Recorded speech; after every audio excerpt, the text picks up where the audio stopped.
Hello, I'm Dr. John Robson.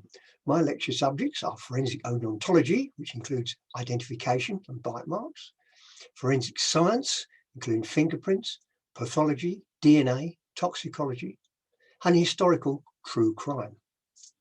I link some of these crime stories to specific destinations, such as Rome, Barcelona, Norway, etc. I've been a cruise speaker for over 4 years, working on Royal Caribbean and Fred Olsen. My professional career was in dentistry, specialising in orthodontics and forensic odontology, lecturing regularly in dental and forensic science to lay audiences, postgrad students, police and coroners. So let's have a look at some examples of my cruise presentations. This is from one of my odontology lectures. I look at the science of bite marks and include several of my own cases. Then I discuss one of the most famous bite mark cases. This is where an American serial killer was brought to justice almost entirely due to bite mark evidence. Here we see a slide from my presentation entitled Murderous Medics. We review their crimes and again how they were brought to justice. Why is it that just a few doctors become murderers? Historically, the Hippocratic Oath was taken by all new doctors. It's now superseded by professional ethics documents. Needless to say, part of this code is not to murder your patients.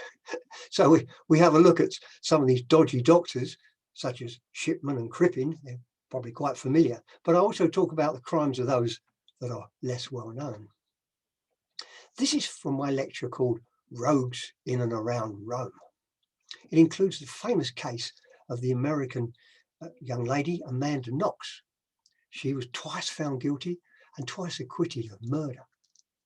But after 4 years and many court appearances, she was finally acquitted in 2011. One of my forensic science presentations is called Poison Us. We open a window into poisons and discuss several historical poisoning cases. And I'm sure you recognize this plant. This is, of course, deadly nightshade, also called belladonna. That's Italian for beautiful lady. Historically, drops were prepared from the belladonna plant and used to dilate women's pupils, an effect which was considered to be attractive and seductive. Belladonna has been used in herbal medicine for centuries as a pain reliever, a muscle relaxer, and an anti-inflammatory. However, it's one of the most toxic plants, and the lethal dose for adults is 10 to 20 berries, and it's just 2 or 3 for children, so be careful. Finally, as you can see, this is a talk about murders where a body has never been found.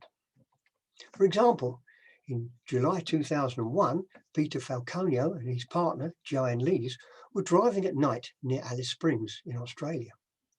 They were English and travelling in this hired orange camper van.